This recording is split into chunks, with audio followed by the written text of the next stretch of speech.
A fish's downfall. The proverb and its meaning. The proverb "the fish dies by its mouth" paints a vivid picture. It speaks of a creature undone by its own nature, a victim of its inability to control its primary instinct. While seemingly straightforward, the proverb holds a deeper meaning, applicable not just to fish, but to humans as well. At its core, the proverb highlights the dangers of unguarded speech. It serves as a stark warning against the pitfalls of speaking without thinking, of letting words tumble out without considering their potential impact.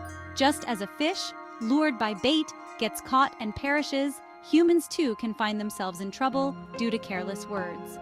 Whether it's a thoughtless comment, a hurtful remark, or a reckless promise, the consequences can be dire.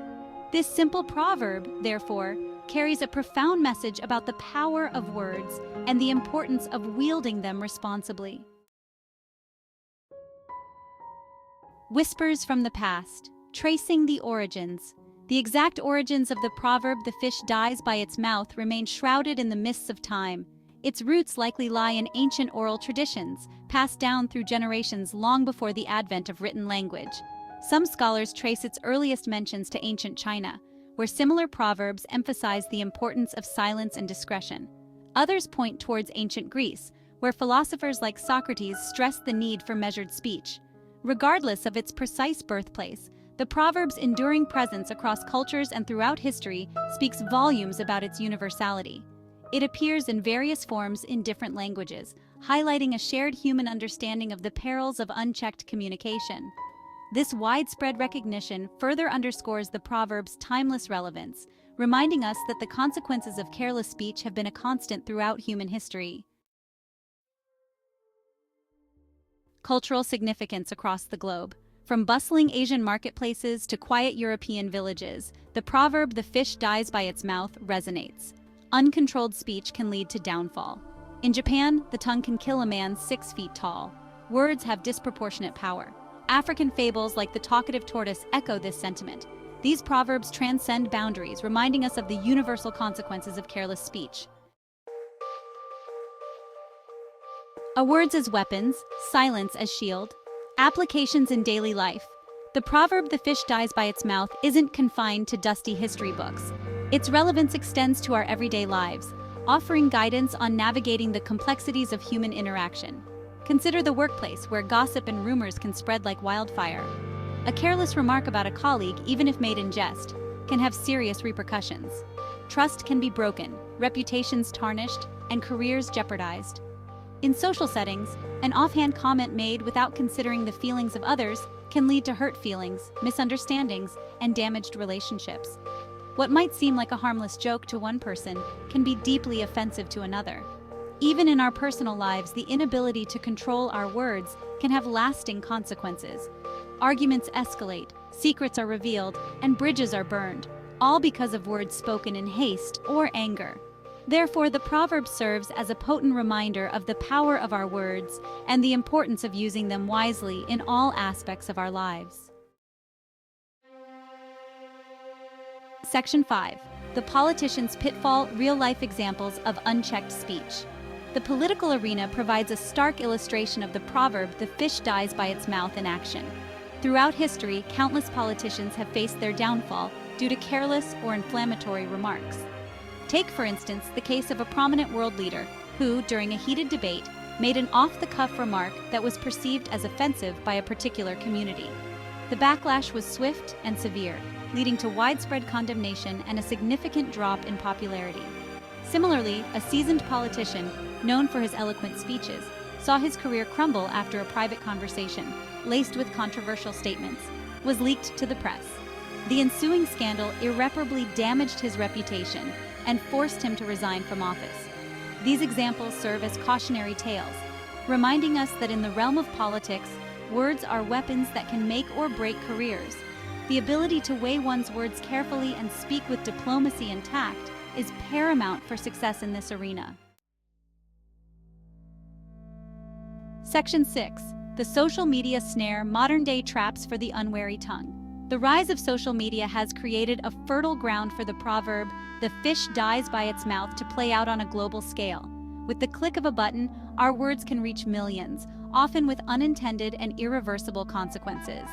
A seemingly harmless joke shared on social media can quickly go viral for all the wrong reasons, leading to public shaming, online harassment, and even real-world consequences like job loss or social ostracization.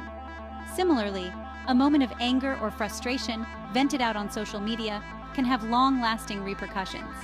Once posted, these words exist in the digital ether, forever preserved for potential employers, future partners, or anyone else who cares to search for them. In this age of instant connectivity, the proverb serves as a stark reminder that our words carry more weight than ever before. It urges us to think twice before we post, to consider the potential reach and impact of our words before unleashing them into the digital world. And Section 7. Business blunders when loose lips sink ships. The business world is another arena where the proverb, "the fish dies by its mouth," holds significant weight. Careless words can lead to broken deals, lost clients, and irreparable damage to a company's reputation. Consider the CEO who, during a press conference, makes an offhand remark about a competitor's product. This seemingly innocuous comment could be construed as slander, leading to legal action and a PR nightmare. Similarly, an employee who gossips about sensitive company information, even in casual conversation, could be putting their job at risk. Loose lips can lead to leaks, which can damage a company's competitive edge and erode trust among stakeholders. In the high-stakes world of business, where reputation is paramount, the proverb serves as a constant reminder of the need for discretion, professionalism, and carefully considered communication. Section 8. Personal relationships. Navigating the minefield of communication. Perhaps the most poignant illustration of the proverb, "the fish dies by its mouth," can be found in our personal relationships. Words have the power to build or break the bonds we share with those closest to us. A thoughtless comment made during a heated argument can leave a lasting scar on a relationship. Words spoken in anger can be difficult to forget, and the emotional wounds they inflict can take time and effort to heal. Similarly, the constant drip of criticism, even if well-intentioned, can erode the foundation of a relationship. Over time, these negative words can chip away at a person's self-esteem and create a toxic environment. The proverb reminds us to approach our personal relationships with sensitivity, empathy, and a willingness to listen. It encourages us to choose our words carefully, to speak with kindness and respect, and to prioritize understanding over being right. Section 9. The power of silence. Recognizing the importance of discretion. The proverb, "the fish dies by its mouth," highlights the power of silence. Sometimes choosing not to speak is the wisest course of action. Silence can de-escalate conflict and show respect. It allows us to gather our thoughts and respond constructively. Silence conveys attentive listening and empathy. It creates space for introspection and personal growth. Section 10. Learning from the fish, cultivating wise and thoughtful communication. The proverb, "the fish dies by its mouth," offers a valuable lesson in the art of communication. It reminds us that while words have immense power, that power comes with a responsibility to use them wisely. Cultivating thoughtful communication involves pausing before we speak, considering the potential impact of our words, and choosing them with care. It means being mindful of our audience, the context of the conversation, and our own emotional state. It also involves active listening, paying attention to not only what is being said, but also how it is being said. It requires empathy, trying to understand the other person's perspective and responding with compassion and understanding. Furthermore, wise communication entails knowing when to speak up and when to remain silent. It means recognizing that sometimes the most powerful words are the ones left unspoken. By embracing these principles, we can learn from the fish's mistake and avoid falling prey to the same fate. Section 11. A timeless lesson. The enduring relevance of the proverb. In a world saturated with information and characterized by constant communication, the proverb, "the fish dies by its mouth," remains as relevant as ever. It serves as a timeless reminder of the power of words and the importance of wielding them responsibly. From the political arena to the digital landscape, from the boardroom to our personal relationships, the consequences of careless speech are ever present. However, the proverb is not meant to instill fear or silence our voices. Instead, it is a call to action, urging us to engage in more mindful, compassionate, and effective communication. By heeding the wisdom embedded in this simple yet profound proverb, we can navigate the complexities of human interaction with greater awareness, sensitivity, and ultimately, greater success.